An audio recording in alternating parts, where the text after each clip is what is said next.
Praise the lord, హల్లెలూయా. క్రీస్తునందు ప్రియమైనటువంటి దేవుని ప్రజలారా, మీకు అందరికి కూడా యేసు ప్రభు నామమున శుభములు తెలియపరుస్తూ ఉన్నాను. దైవజ్ఞానము ఆధ్యాత్మిక కార్యక్రమంలో ప్రసారం అయ్యేటువంటి సందేశాలన్నీ కూడా యూట్యూబ్లో అందుబాటులో ఉన్నాయి. దైవజ్ఞానం పాల్ అని టైప్ చేసి మీరు సెర్చ్ చేసినట్లయితే ఆ కార్యక్రమాలన్నీ కూడా, సందేశాలన్నీ కూడా మీరు చూడగలుగుతారు, మరి వినగలుగుతారు. వాటిని మీరు చూడండి, ఆ సందేశాలని ఆలకించండి. వాటిలో అనేకమైన శ్రేష్టమైన అంశాలు ఉంటూ ఉన్నాయి. అవి మీ యొక్క ఆత్మీయ అభివృద్ధికి, విశ్వాస అభివృద్ధికి ఉపయోగపడతాయి. తప్పకుండా వాటిని ఇతరులకు కూడా షేర్ చేయండి. ఈ యొక్క కార్యక్రమాలని సబ్స్క్రైబ్ చేసుకోండి, అలాగనే లైక్ చేయండి. ఈ విధంగా చేయటం ద్వారా ఈ యొక్క సందేశాలు అనేక మందికి అందించబడుటకు సహకరించిన వారు అవుతారు. కాబట్టి ఈ యొక్క సందేశాలను మీరు ఆలకించి అవి మీకు దీవెనకరంగా ఉన్నట్లయితే ఇతరులతో కూడా షేర్ చేసుకోవాల్సిందిగా కోరుతూ ఉన్నాను. ఈ రోజున దేవుని యొక్క వాక్యంలోంచి ఒక శ్రేష్టమైన అంశాన్ని తెలియజేయాలని నేను ఆశిస్తూ ఉన్నాను. యెషయా గ్రంథము 1వ అధ్యాయము 18వ వచనంలో ఈ విధంగా రాయబడి ఉన్నది. యెహోవా ఈ మాట సెలవిచ్చున్నాడు, రండి మన వివాదము తీర్చుకొందము. మీ పాపములు రక్తం వలె ఎర్రనివైను, అవి హిమం వలె తెల్లబడును. కెంపు వలె ఎర్రనివైను, అవి గొర్రెబొచ్చు వలె తెల్లనివగును. ప్రభువు ప్రజల్ని పిలుస్తున్నాడు, రండి మన వివాదం తీర్చుకుందాము అని. మనుషులకు దేవునికి మధ్య వివాదము. ఏమిటా వివాదము అంటే, మానవుని యొక్క పాపం వల్ల దేవుడికి మానవునికి మధ్య సమస్య అనేటువంటిది ఉత్పన్నమైంది.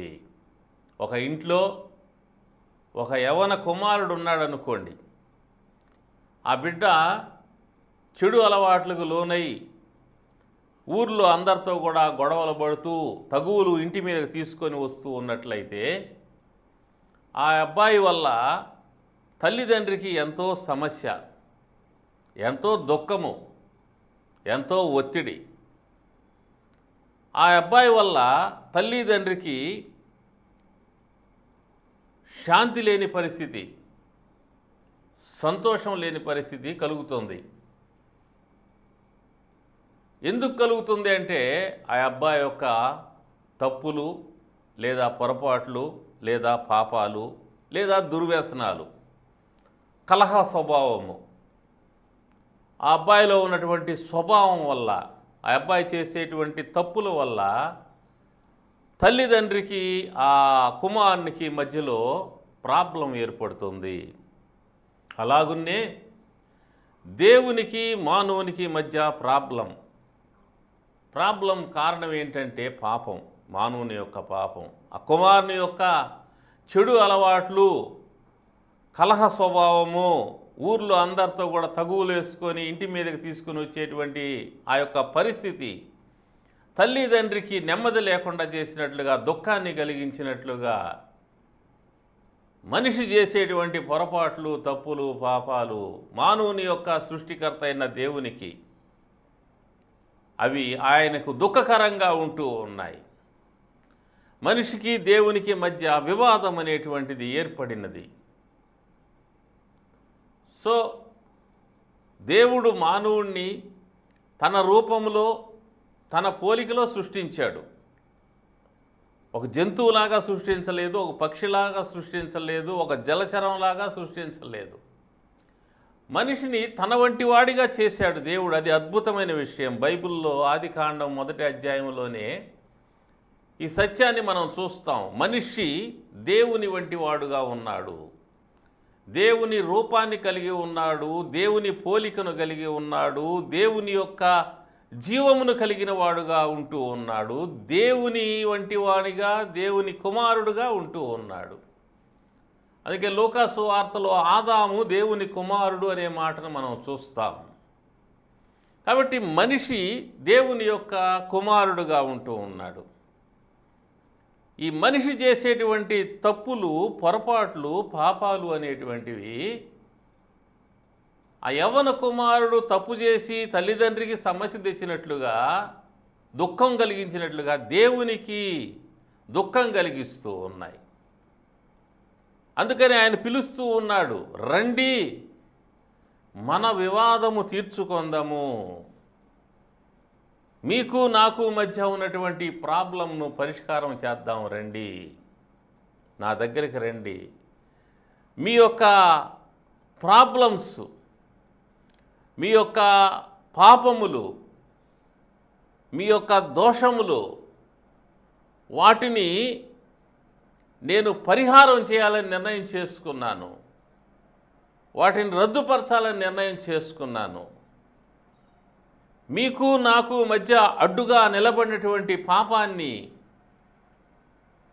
తొలగించి మిమ్మల్ని నేను పవిత్రులు చేయాలని నిర్ణయం చేసుకున్నాను అని చెప్పి దేవుడు మనిషికి సందేశాన్ని అందిస్తూ ఉన్నాడు.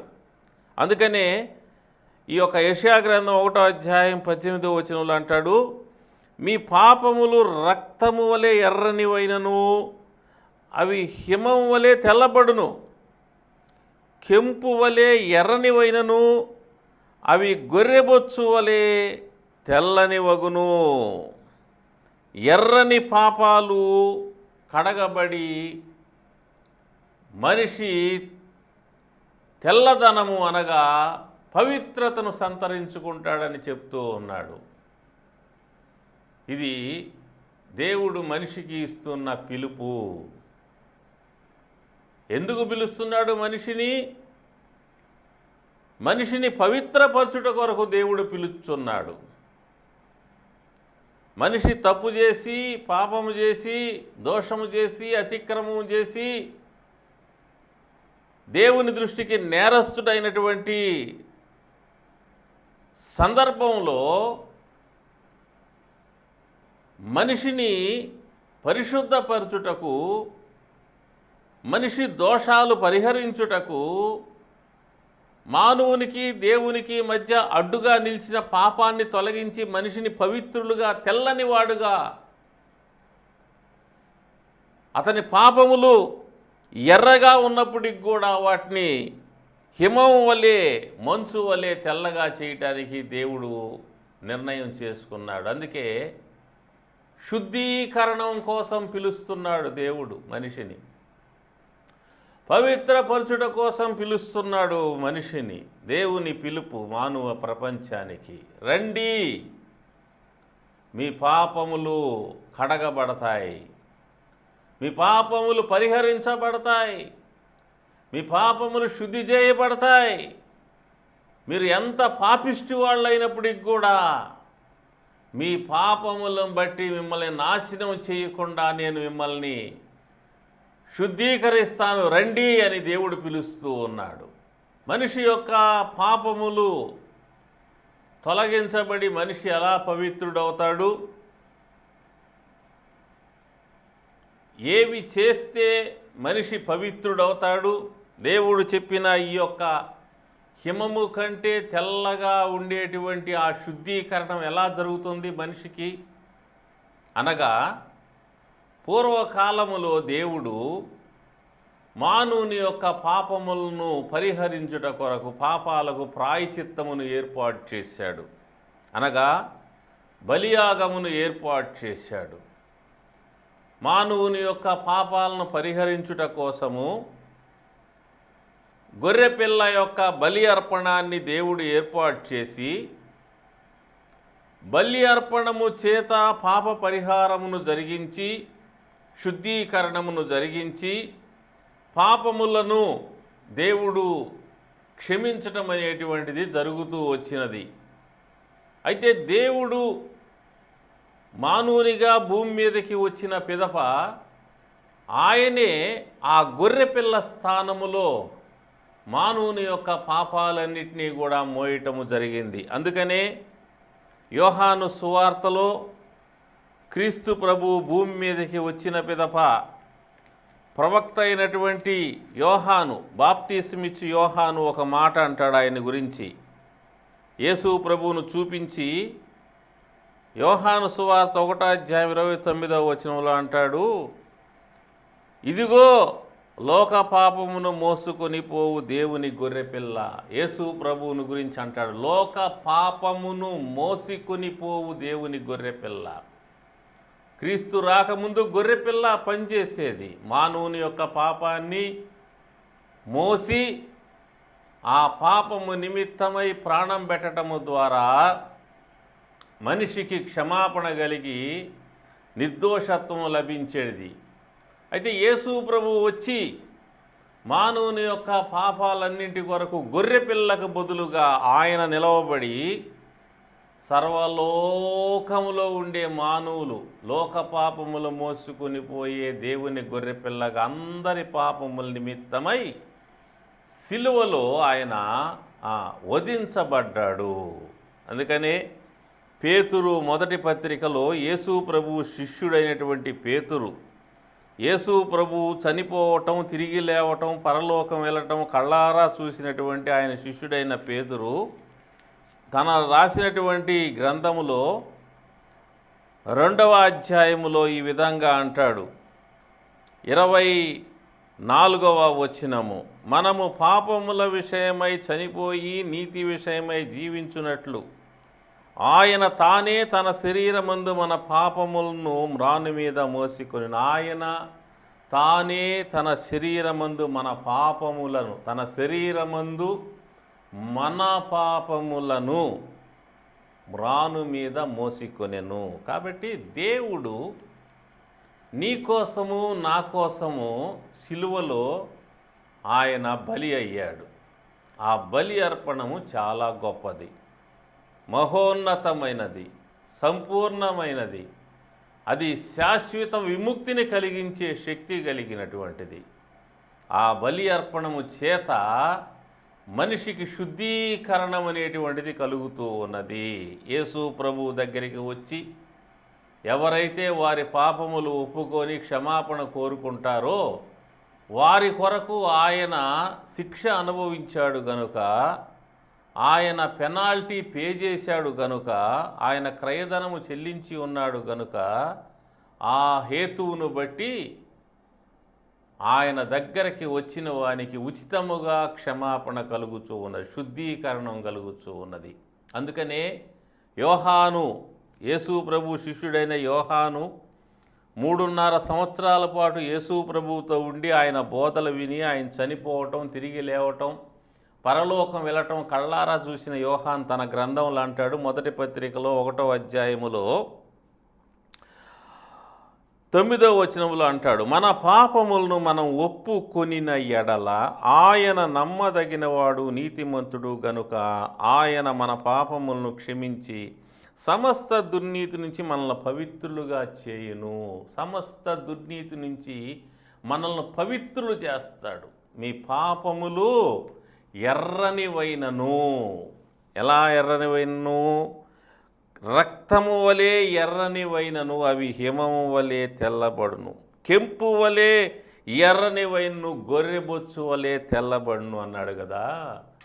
ఎలాగున ఆ యొక్క తెల్లదనము లేక పవిత్రత మనిషికి పాపము చేసిన వాడికి లభిస్తుంది అనగా, మనిషి యొక్క పాపములను వాటికి రావాల్సిన అన్ని రకాల శిక్షలను దేవుడు తాను స్వయంగా దిగి వచ్చి భరించాడు గనుక, యేసు ప్రభు స్వయంగా భరించాడు గనుక వెల అనేది ఆయన చెల్లించాడు కాబట్టి, ప్రతిఫలం ఆయన చెల్లించాడు కాబట్టి, ప్రాయచిత్తం ఆయన చెల్లించాడు కాబట్టి, క్రయధనం ఆయన చెల్లించాడు కాబట్టి, ఆయన దగ్గరికి వచ్చి తన పాపాలను ఒప్పుకొని క్షమాపణ కోరుకొని పశ్చాత్తాపడిన ప్రతి ఒక్కరిని కూడా దేవుడు ప్రేమతో దగ్గరికి తీసుకొని, కుమారుడు కదా మనిషి అంటే ప్రారంభంలో చెప్పా, దేవుడు తన రూపంలో తన పోలికల్లో చేసుకొని తన జీవాన్ని మనిషిలో ఉంచాడు, తన వంటి వానిగా చేశాడు.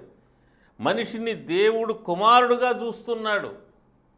ఆ మనిషి ఏ కులానికి చెందినవాడైనా, ఏ మతానికి చెందినవాడైనా, ఏ జాతికి చెందినవాడైనా, ఏ దేశానికి చెందినవాడైనా, స్త్రీ అయినా పురుషుడైనా, పొట్టివారైనా పొడుగువారైనా, నల్లవారైనా తెల్లవారైనా, కుంటివారైనా గుడ్డివారైనా, ఎలాంటి వారైనా కూడా మానవుడు అనేవాడిని దేవుడు తన కుమారుడుగా చూస్తున్నాడు. అతడు భిక్షగాడు కావచ్చు, అతడు కోటీశ్వరుడు కావచ్చు, దేవుని దృష్టికి అతడు కుమారుడై ఉన్నాడు. ఆ కుమారుడైన వాడు పాపంలో ఉన్నాడు. ఆ కుమారుడైనటువంటి వాడిలో చెడుతనం ఉన్నది. కుమారుడే కానీ చెడుతనం కలిగిన కుమారుడుగా ఉన్నాడు. మనం మత్తయి సువార్త 7వ అధ్యాయం 21 నుంచి 23 వచనాలు గమనించినట్లయితే అక్కడ భక్తులు ఉన్నారు. ఎలాంటి వాళ్ళు? యేసు ప్రభువు నామములో అద్భుతాలు చేశారు, యేసు ప్రభువు నామములో దెయ్యాలు వెళ్ళగొట్టారు, యేసు ప్రభువు నామములో ప్రవచనాలు చెప్పారు. అయితే చివరికి యేసు ప్రభు వచ్చినప్పుడు వాళ్ళు అంటున్నారు, ప్రభువా మేము నీ నామములో అద్భుతములు చేశాము, నీ నామములో ప్రవచించాము, నీ నామములో దెయ్యాలు వెళ్ళగొట్టాము అనే మాట వాళ్ళు అంటారు. అయితే యేసు ప్రభు అంటాడు వాళ్ళ గురించి ఏమంటాడో ఆ మాట నేను చదువుతాను, అందరూ కూడా గమనించండి. మత్తయి సువార్త 7వ అధ్యాయము 23వ వచనాన్ని నేను చదువుతాను, 22 నుంచి చదువుతాను. ఆ దినమందు అనేకులు నన్ను చూచి, ప్రభువా ప్రభువా మేము నీ నామమున ప్రవచింపలేదా, నీ నామమున దయ్యములు వెళ్ళగొట్టలేదా, నీ నామమున అనేకమైన అద్భుతములు చేయలేదా అని చెప్పుదురు. అప్పుడు నేను మిమ్మల్ని ఎన్నడూ ఎరుగను, అక్రమం చేయువారు నా యొద్ద నుంచి పొందిన వారితో చెప్పుదును. గమనించారా? వీళ్ళంతా కుమారులే, దేవుని కుమారులే. అద్భుతాలు చేశారు, స్వస్థతలు చేశారు, దయ్యాలు వెళ్ళగొట్టారు, ప్రవచనాలు చెప్పారు, ఎన్నో విధాలైనటువంటి కార్యక్రమాలు జరిగించారు. అయితే వీళ్ళు ఎలాంటి కుమారులంట? పాపాన్ని కలిగిన కుమారులు, అక్రమం చేసే కుమారులు. చాలామంది ఇలాంటి వాళ్ళు ఉంటారు, కుమారులే. మనుషులందరూ దేవుని స్వరూపంలో, దేవుని పోలికలో దేవుడు చేసినటువంటి కుమారులే. అయితే వారిని దేవుణ్ణి ఏది సెపరేట్ చేస్తుందనగా పాపము. అందుకని అక్రమము చేయువారులారా నా యొద్ద నుంచి వెళ్ళిపోండి. మీ అక్రమము, మీ అపవిత్రత, మీ పాపము మీకు నాకు మధ్య అడ్డం నిలబడి ఉంది. మీరు దాన్ని భూలోకంలో బ్రతికినంత కాలం దాన్ని విడిచిపెట్టకుండా బ్రతికారు. ఆ హేతువు చేత ఇప్పుడు మీరు నా యొద్దకి రాలేని పరిస్థితుల్లో ఉన్నారు. నీకు నాకు వివాదం ఉన్నది, వివాదం పరిష్కారం కాలేదు. మీరు అద్భుతాలు చేసినా, స్వస్థతలు చేసినా, ప్రవచనాలు చెప్పినా, ఎన్ని చేసినా జీవితంలో మోసం ఉన్నదేమో, మోసగాళ్ళలాగా ఉన్నారేమో, మోసగాండ్రైన పనివారిగా ఉన్నారా, అన్యాయస్తులైన పనివారుగా ఉన్నారా, అసూయ కలిగిన వారుగా ఉన్నారా, లేని వార్తలు పుట్టిస్తూ అబద్ధాలు చెబుతూ మరి ఇతరుల్ని పాడు చేసేటువంటి వారుగా ఉన్నారా, కక్ష కలిగిన వారుగా, ద్వేషం కలిగిన వారుగా, పగ కలిగిన వారుగా ఉన్నారా, ప్రేమ లేనటువంటి వారుగా, క్షమించలేని వారుగా, ఎలాంటి కుమారులుగా ఉన్నారు? మీరు రండి దేవుడి దగ్గరికి, యేసయ్య దగ్గరికి రండి. ఇక్కడ క్రైస్తవులా క్రైస్తవేతరులా కాదు, పాపము ఉన్న ప్రతి ఒక్కడు కూడా దేవుడి దగ్గరికి రావాలి. రోగం ఉన్న ప్రతి ఒక్కడు వైద్యుడి దగ్గరికి రావాలి. వైద్యుడి దగ్గరికి రాకుండా, ట్రీట్మెంట్ తీసుకోకుండా రోగాన్ని అలాగే పెట్టుకుంటే అతడు చనిపోతాడు. అయితే వైద్యుడి దగ్గరికి వస్తే, డాక్టర్ గారి దగ్గరికి వస్తే, ఆసుపత్రికి వస్తే, అతడు డాక్టర్కు చూపించుకుంటే, తన సమస్య చెప్పుకుంటే అతడు స్వస్థపరచబడతాడు, ఆరోగ్యవంతుడు అవుతాడు, బ్రతుకుతాడు. అలాగునే పాపంలో ఉన్నవాడు పాపం అలాగే పెట్టుకొని దేవుడికి దూరంగా ఉంటే అతడు లోకాన్ని వదిలిన తర్వాత నరకానికి వెళ్తాడు. అందుకని ఇక్కడ అన్నాడు, వాళ్ళు పాపం చేస్తూ ఉన్నారు, సేవ చేస్తూ ఉన్నారు, మోసం చేస్తూ ఉన్నారు, సేవ చేస్తూ ఉన్నారు, అన్యాయం చేస్తూ ఉన్నారు, సేవ చేస్తూ ఉన్నారు, అబద్ధాలు ఆడుతున్నారు, సేవ చేస్తున్నారు, కల్పనా మాటలు మాట్లాడుతున్నారు, సేవ చేస్తున్నారు, లాభం సంపాదించుకోవడానికి అనేక విధాల దుర్మార్గమైనటువంటి పనులు చేస్తూ ఉన్నారు, సేవ చేస్తూ ఉన్నారు. ఎవరు బలహీనులై ఉన్నారో, ఎవరు లేనటువంటి దిక్కులేని పరిస్థితుల్లో ఉన్నారో, ఎవరైతే మరి పేదవారుగా ఉంటూ ఉన్నారో అలాంటి వారి స్థలాలు గలుపుకుంటూ, పొలాలు గలుపుకుంటూ, వారి యొక్క చర్చీలు గలుపుకుంటూ, వారికి ఉన్నటువంటి సంఘాన్ని లాక్కొని పోతూ, తమకున్న బలం చేత, తమకున్న బలగం చేత అన్యాయం చేస్తున్న వారు లేరా ఈనాడు? సేవ చేస్తూనే ఎంత అన్యాయం చేస్తున్నారు, సేవ చేస్తానే ఎంత మోసం చేస్తున్నారు, సేవ చేస్తానే ఎన్ని తప్పుడు బోధలు చేస్తున్నారు, సేవ చేస్తానే డబ్బు కోసం ఎన్ని నీచమైన కార్యాలు చేస్తున్నారు, సేవ చేస్తానే ఎంత రాజీపడి బతుకుతూ ఉన్నారు అవినీతి పరులతో, దుష్టులతో, దుర్మార్గులతో, నీచులతో, నికృష్టులతో. సేవ చేస్తూనే రౌడీయిజం, సేవ చేస్తానే గూండాయిజం, సేవ చేస్తానే దౌర్జన్యం, సేవ చేస్తానే భయపెట్టడం జనాలని ఎంతమంది చేస్తూ ఉన్నారు. అట్లాంటి వాళ్ళందరి గురించి ఇక్కడ రాయబడింది. అక్రమం చేయవారులారా నా యొద్ద నుంచి పోండి. అయ్యా, దేవుని సేవ చేస్తున్నటువంటి బిడ్డ జాగ్రత్త. మన జీవితంలో అక్రమం ఉంటే ప్రమాదం, పాపం ఉంటే ప్రమాదం. అది ఉన్నదంటే వెంటనే డాక్టర్ దగ్గరికి రావాలి. రోగం ఉంటే ప్రమాదం, వెంటనే డాక్టర్ కాడికి రావాలి. రోగాన్ని చూపించుకోవాలి, చెప్పుకోవాలి. నాకు ఈ రోగం ఉంది, ఈ సమస్య ఉంది డాక్టర్ గారని చెప్పుకోవాలి. ఆయన ఇచ్చిన మందులు తీసుకోవాలి, వేసుకోవాలి, నయం కావాలి, ఆరోగ్యవంతుడు కావాలి, సంతోషంగా జీవించాలి. అలాగే పాపం ఉన్నటువంటి ఓ సోదరుడా, సోదరి, సేవకుడా, సేవకురాలా, నీలో ఉన్న పాపాన్ని నువ్వు అలాగే దాచుకుంటే దేవుడికి నీకు మధ్య అది వివాదంగా మారద్ది. రండి మన వివాదం తీర్చుకుందాం. ఇశ్రాయేలుని పిలుస్తున్నాడు, దేవుని ప్రజల్ని పిలుస్తున్నాడు, యాజకుల్ని పిలుస్తున్నాడు, ప్రవక్తల్ని పిలుస్తున్నాడు, పరిచారకుల్ని పిలుస్తున్నాడు, సంఘాన్ని పిలుస్తున్నాడు. రండి మన వివాదం తీర్చుకుందాం. మీకు నాకు మధ్య వివాదం ఉంది. ఏంటది అంటే మీ పాపాలు. రక్షింపనేరకున్నట్లు యెహోవా హస్తం కూర్చుగాలేదు, విననేరకున్నట్లు ఆయన చెవులు మందం కాలేదు. ఇదిగో మీ పాపాలు ఆయనకి మీకు అడ్డం వచ్చాయి. యెషయా గ్రంథం 59:1 అంటాడు. అందుకని ఆయన ఆలకింపకున్నాడు. కాబట్టి మీ పాపాలు అడ్డుగా ఉన్నాయి. మీ పాపాలనే ఆయనకి దుఃఖాన్ని కలిగిస్తున్నాయి. ప్రారంభంలో చెప్పా, యవ్వన కుమారుడు తాగుబోతుగా మారి ఊళ్ళో గొడవలని తెస్తూ ఉంటే తల్లిదండ్రికి ఎంత సమస్య అవుతుందో, ఎంత దుఃఖం కలుగుతుందో, అలాగా దేవుడు తన స్వరూపంలో తన పోలికలో చేసుకున్న కుమారుడైన మనుష్యుడు పాపం చేస్తూ ఉంటే, అసూయపరుడుగా ఉంటే, ద్వేషం కలిగిన వాడుగా ఉంటే, పగ కలిగిన వాడుగా ఉంటే, కక్ష కలిగిన వాడుగా ఉంటే, మోసగాడిగా ఉంటే, అవినీతిపరుడుగా ఉంటే, అన్యాయస్తుడిగా ఉంటే, చెడిపోయిన వాడుగా ఉంటే, దొంగగా ఉంటే, దుర్వ్యసనాలు కలిగిన వాడుగా ఉంటే దేవుడికి కూడా అలాగే దుఃఖము, దుఃఖము, దుఃఖము. అందుకే ఆయన పిలుస్తున్నాడు, రండి మన వివాదం తీర్చుకుందాం. రండి, మీ పాపాలు ఎంత ఎర్రనివైనా తెల్లబడతాయి. నేను తెల్లగా చేస్తాను, రండి. ఎలా తెల్లగా చేస్తాడు? నీ పాపాలు నువ్వు ఒప్పుకోవాలి. ఇదే మాటను మనము యెషయా గ్రంథములో 55వ అధ్యాయంలో చూస్తాం. యెషయా గ్రంథము 55వ అధ్యాయము 7వ వచనము. భక్తిహీనులు తమ మార్గము విడువవలెను, దుష్టులు తమ తలంపులు మానవలెను. వారు యెహోవా వైపు తిరిగిన యెడల ఆయన వారి యందు జాలిపడును. వారు మన దేవుని వైపు తిరిగిన యెడల ఆయన బహుగా క్షమించును. దేవుని వైపు తిరగాలంట. తిరిగేవారు ఏం చేయాలా? మానాలంట. ఏం మానాలా? 7వ వచనంలో, భక్తిహీనులు తమ మార్గాన్ని విడవాలి, దుష్టులు తమ తమలంపులు మానాలి.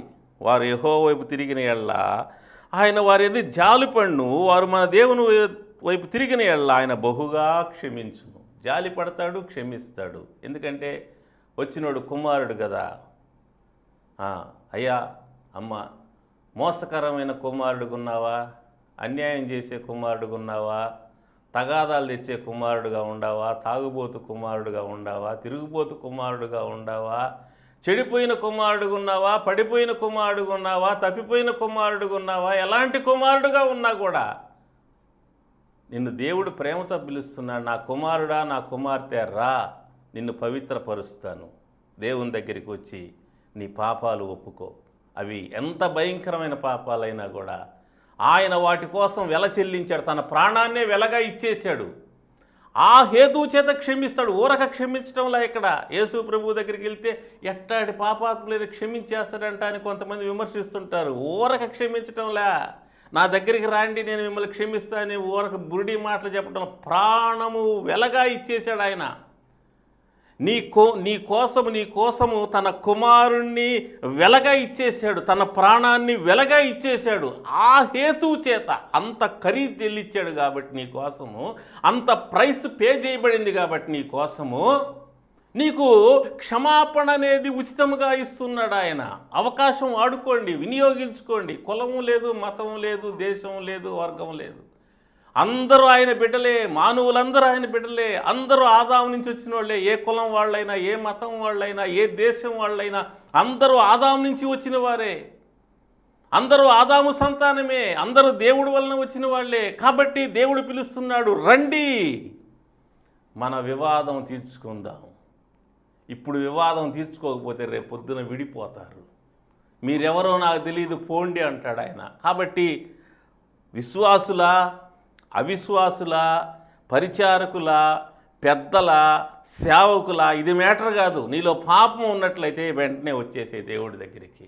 నీకు రోగం ఉంటే డాక్టర్ కాడికి పరిగెత్తుకొచ్చినట్లుగా నీలో ఏ పాపం ఉన్నా దేవుడి దగ్గరికి పరిగెత్తుకొని వచ్చి ఆయన దగ్గర ఒప్పుకో. ఆయన రక్తము వలన నువ్వు శుద్ధీకరింపబడతావు. యేసు రక్తము ప్రతి పాపము నుంచి మనల్ని పవిత్రులు చేస్తుంది. యోహాను 1:17 ఉంది. కాబట్టి ఆయన పరిశుద్ధ రక్తం. నీవు ఆయన వైపు తిరిగినప్పుడు, నీ పాపాలు ఒప్పుకున్నప్పుడు, నీ పాపాలు విడిచిపెట్టినప్పుడు, ఆయన క్షమాపణ కోరుకున్నప్పుడు ఆయన జాలి పడతాడు, బహుగా క్షమిస్తాడు. నీ పాపాలన్నింటినీ కడిగి నిన్ను పవిత్రపరుస్తాడు. హిమము కంటే తెల్లగా చేసి నూతన హృదయాన్ని ఇస్తాడు, నూతన మనసు ఇస్తాడు, నూతన స్వభావం ఇస్తాడు.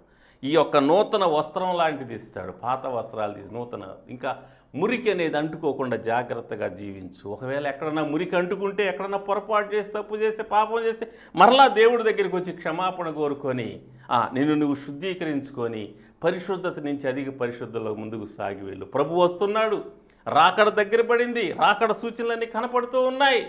కాబట్టి ఆలస్యము చేయక ప్రభువు దగ్గరికి వచ్చి నీ పాపాలు ఒప్పుకో. నీ వివాదం, దేవుడికి నీకు మధ్య ఉన్న వివాదాన్ని పరిష్కారం చేసుకో. విడిపోయే పరిస్థితిలోకి రావద్దు. రేపు పొద్దున దేవుడు అంటాడు, నువ్వెవరో నాకు తెలియదు, వెళ్ళిపోయంటే శాశ్వతంగా నరకానికి వెళ్ళిపోవాల్సి వస్తుంది. కాబట్టి ప్రతి ఒక్కరిని ప్రేమతో దేవుడు పిలుస్తుండగా వెంటనే రండి. ఆయన సమీపంగా ఉన్నాడు. ఆయన్ని వేడుకోండి, పాపాలు ఒప్పుకోండి, క్షమాపణ కోరుకోండి.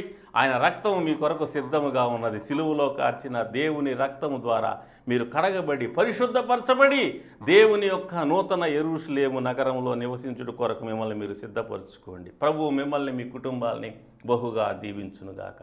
ప్రార్థన చేస్తాను. దయామడివైన తండ్రి, శ్రేష్టమైన నీ మాటలకు వందనాలు. ప్రజల్ని ప్రేమతో పిలుస్తున్నారు. ఆదాము ద్వారా తప్పిపోయిన ప్రజలందరినీ కూడా, మానవ జాతి అంతటినీ కూడా పిలుస్తారు. రండి మన వివాదం తీర్చుకుందాం. మీ పాపములు అవి ఎంత భయంకరమైనప్పటికీ కూడా నేను వాటిని క్షమిస్తాను, నేను వాటిని కడుగుతాను, నేను పరిశుద్ధపరుస్తాను. అవి కెంపు వలె, ఎర్రనివైన గొర్రెబొచ్చు వలె తెల్లగా ఉంటాయి అని చెప్తున్నారు. హిమము కంటే తెల్లగా చేస్తా అని చెప్తున్నారు. కాబట్టి మా ప్రభువా, ఈ సమయంలో వాక్యం విన్న ప్రతి ఒక్కరూ తమ జీవితాల్లో ఏ ఏ పాపాలు దాగి ఉన్నాయో వాటన్నిటిని దగ్గర ఒప్పుకోవడానికి సహాయం చేయండి. మా జీవితాల్లో రోగం వచ్చినప్పుడు డాక్టర్ గారి దగ్గరికి పరిగెత్తుకొని వెళ్ళి రోగాన్ని చెప్పుకొని మందులు తీసుకొని పరిష్కారం పొందినట్లుగా పాపం ఉన్న ప్రతి ఒక్కరూ పరిగెత్తుకొని వచ్చి తమ పాపాలని ఎదుట ఒప్పుకొని క్షమాపణ కోరుకొని, మా తండ్రి నీ యొక్క రక్తంలో తమ పాపాలు కడుక్కొని వారు పరిశుద్ధపరచబడిన వారై నూతన జీవితాన్ని పొందుకోవడానికి సహాయం చేయి. విశ్వాసుల, అవిశ్వాసుల, సేవకులు ఎవరైనా ఎవరి జీవితంలో పాపం ఉంటే నాయన నువ్వు ఒప్పుకునే దేవుడు కాదు, నువ్వు పరిశుద్ధుడైన దేవుడు. నేను పరిశుద్ధుడైన, మీరు పరిశుద్ధంగా ఉండమన్నావు. కాబట్టి ప్రతి ఒక్కరూ పాపం విషయం నిర్లక్ష్యంగా ఉండకుండా తమ పాపాలు ఒప్పుకొని విడిచిపెట్టి నీ రక్తంలో కడగబడి పరిశుద్ధపరచబడి నీ రెండవ రాకడ కొరకు సిద్ధపడేలాగా నూతన యెరూషలేములో నాయన యుగ యుగములు నీ మహిమలో ఉన్నట్టు కొరకు ప్రతి ఒక్కరు సిద్ధపడేలాగా అనుగ్రహించమని, ఈ వాక్యం విన్నవారి కుటుంబాలని కలిగిన సమస్తము దీవించి కాపాడి రక్షించి నీ రాకడ కొరకు సిద్ధపరచమని, ఈ కార్యక్రమాన్ని స్పాన్సర్ చేసి నీ దాసుని కుటుంబాన్ని కలిగిన సమస్తాన్ని బహుగా దీవించమని కోరుకుంటూ యేసు ప్రభు దివ్యనామంలో స్తుతించి ప్రార్థించి వేడుకుంటున్నాను తండ్రి.